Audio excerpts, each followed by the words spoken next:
Shpat Kasapi ishte një nga artistët më të dashur të skenës shqiptare, një emër që la gjurmë të thella që nga fillimet e karrierës së tij dhe deri në momentin e fundit të jetës.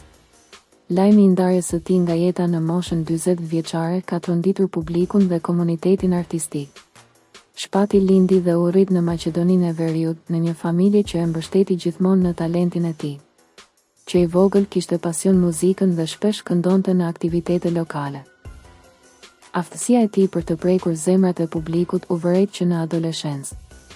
Në fillim të viteve 2000, ai hyri fuqishëm në tregun muzikor shqiptar dhe kosovar. Me një stil të pastër pop ballad dhe një zë të butë, Shpati u bë shumë shpejt i kërkuar. Gjatë 2 dekadave të karrierës, ai solli një sër këngësh të suksesshme që sot janë nostalgji për shumë shqiptar. Performancat e tij në koncerte, festivale dhe mbrëmje muzikore e forcuan edhe më shumë pozicionin e tij në skenë. Ai njihej si një njeri i qeshur, i afërt me publikun dhe gjithmonë i gatshëm të krijonte muzikë të mirë. Përveç suksesit artistik, Shpat Kasapi ishte shpesh i komentuar edhe për jetën sentimentale. Shpati ishte baba i një djali, Roelit, një rol që ai e konsideronte më të çmuar se çdo sukses artistik. Dashuria për fëmijën ishte motivimi më i madh për të përballuar sfidat dhe për të vazhduar karrierën.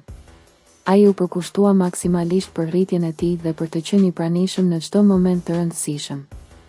Në vitet e fundit, Shpati punonte për projekte të reja muzikore dhe premtonte rikthime të forta, edhe pse nuk ishte më aq aktiv sa më parë.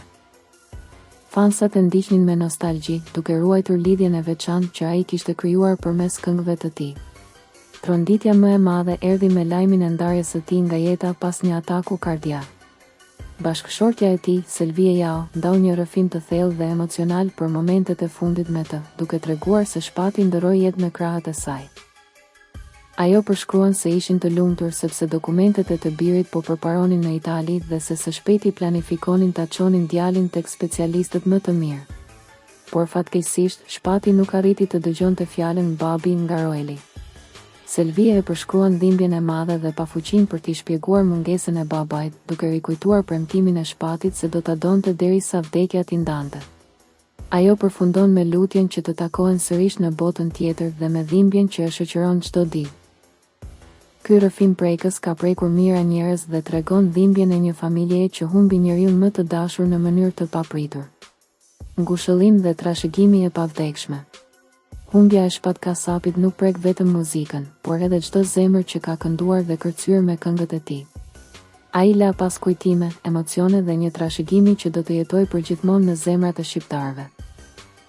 Muzika e tij do të mbetet gjithmonë e gjallë, duke i kujtuar publikut se një zë i veçantë si Shpati nuk harrohet lehtë.